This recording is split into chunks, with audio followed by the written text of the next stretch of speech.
నమస్తే. Welcome to Politent media. భక్తి భాస్కర చూస్తున్న వాళ్ళందరికీ ముందుగా నమస్తే అండి. ప్రస్తుతం మనతో ఉన్నారు ప్రముఖ ఆధ్యాత్మికవేత్త, ప్రముఖ జ్యోతిష వాస్తు పండితులు మాడుగుల శివప్రసాద్ గురువు గారు ఉన్నారు. మరి గురుగారితో మాట్లాడి మనకున్న సందేహాల గురించి అడిగి తెలుసుకుందాం. నమస్కారం గురుగారు. ఆశీర్వచనము. గురుగారు, ఇప్పుడు ఉగాది అయిపోయిన వారం రోజులకే మనకి శ్రీరామనవమి అనేది వస్తుంది కాబట్టి ఆ రోజుకున్న ప్రత్యేకత ఏంటండి? వివాహం కాని వాళ్ళు అంటే ఆ రోజైనా ప్రత్యేకంగా పూజ చేస్తే మంచిదంటారా? అంటే ఆ కళ్యాణంలో పాల్గొంటే మంచిదంటారా? ఎలా అండి? శ్రీ మహాగణాధిపతయే నమః. ఐం మహాసరస్వత్యే నమః. శ్రీ లలితాంబికాదేవియే నమః. శ్రీరామనవమి రోజు కళ్యాణం కావాల్సినటువంటి వాళ్ళు అమ్మాయిలు కావచ్చు, అబ్బాయిలు కావచ్చు, దేవతా కళ్యాణం కదమ్మా, లోక కళ్యాణార్థం చేసేటువంటిది. పైగా సీతారాముల వారి యొక్క కళ్యాణము అంటే మహోన్నతమైనటువంటి కార్యక్రమం. ఆ ఘట్టమే చాలా గొప్పది.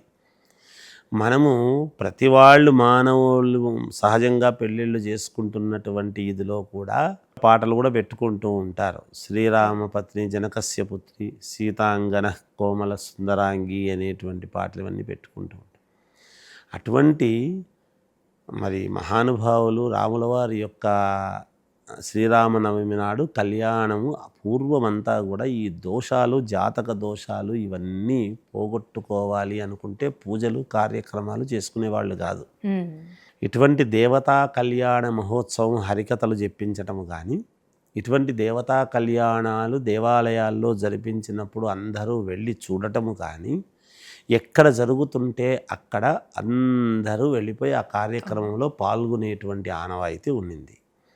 మన ఇంట్లో పెళ్ళి మానవులమైతే మన ఇంటి ముందు మాత్రమే పందిరి ఉంటుంది. ఒక సీతారాముల వారి యొక్క కళ్యాణము అంటే ఊరు గ్రామం మొత్తము సున్నాలు వేసుకొని ఇంటి ముందు పందిళ్ళు వేసుకునేవాళ్ళు, చలువ పందిళ్ళు. ఎందుకు?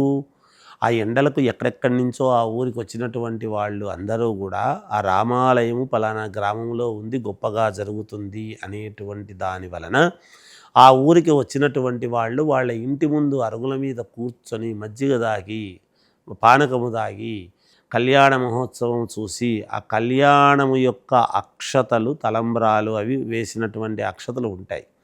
ఆ అక్షతలు గనక ఇంటికి తీసుకువెళ్ళి గుమ్మానికి కట్టుకున్నా, ఆ అక్షతలు తల మీద వేసుకున్నా, గుమ్మానికి కడితే వాస్తు దోషాలు పోతాయి, ఆ ఇంట్లో తొందరగా వివాహం అవుతుంది అని. అలాగే పెళ్ళి కావాల్సినటువంటి అబ్బాయి మీద అమ్మాయి మీద గనక కళ్యాణాక్షతలు వేస్తే త్వరగా వివాహం కుదురుతుంది అని.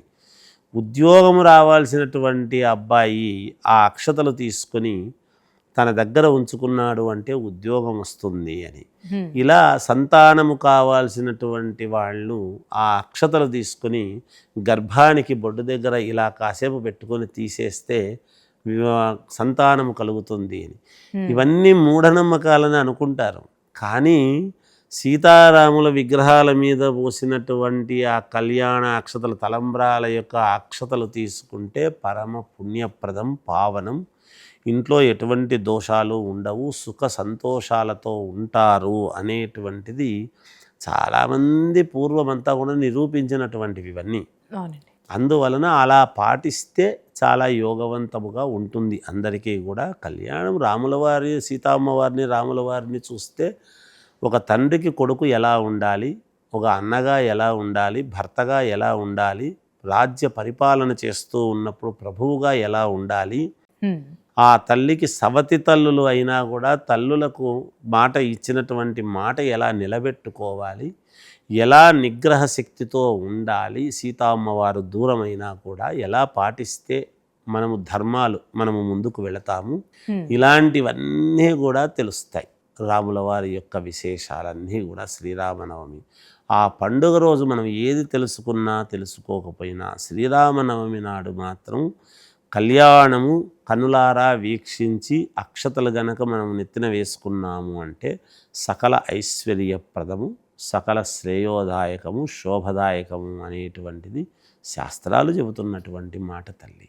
అదేవిధంగా కళ్యాణం జరిగేటప్పుడు పీటల మీద అందరూ కూర్చోలేరు కాబట్టి కళ్యాణం జరిగే సమయంలో మన తరపున ఎలాంటి వస్తువులు ఇస్తే మంచిదంటారండి? అమ్మ, ఎవరికైనా కళ్యాణానికి మనము వెళ్ళినప్పుడు మనుషులకైతే మనం పోయి ఏదో చేస్తాం. కానీ నేనేమంటున్నానంటే తల్లి, వస్త్రాలు, దంపతులకు అంటే రాముల వారికి అమ్మవారికి రవికా టవ్వాలు ఇవ్వటం అనేటువంటిది ఒక శుభకరం.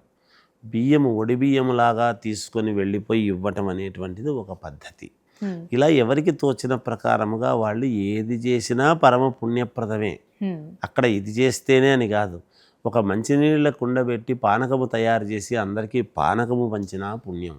ఒక విసనకర్రలు ఎండకు వెళతారు కదా, ఒక విసురుకోవటానికి విసనకర్రలు ఇస్తే పుణ్యము అని అన్నారు. ఆకలితో ఉండేటువంటి వాడికి ఒక గ్లాసు మంచినీళ్ళు ఇస్తే 1000 మందికి భోజనాలు పెట్టినంతటి పుణ్యము అన్నారు ఎండాకాలంలో దప్పిక కొన్నటువంటి వాడికి. మజ్జిగ తయారు చేసి మజ్జిగ ఇస్తే పుణ్యము, పెరుగు ప్యాకెట్లు ఇస్తే పుణ్యము. ఏదైనా ఇవ్వవచ్చునమ్మా, ఇది ఇస్తేనే ఇది ఇవ్వకూడదు అనేటువంటిది ఏమీ లేదు తల్లి.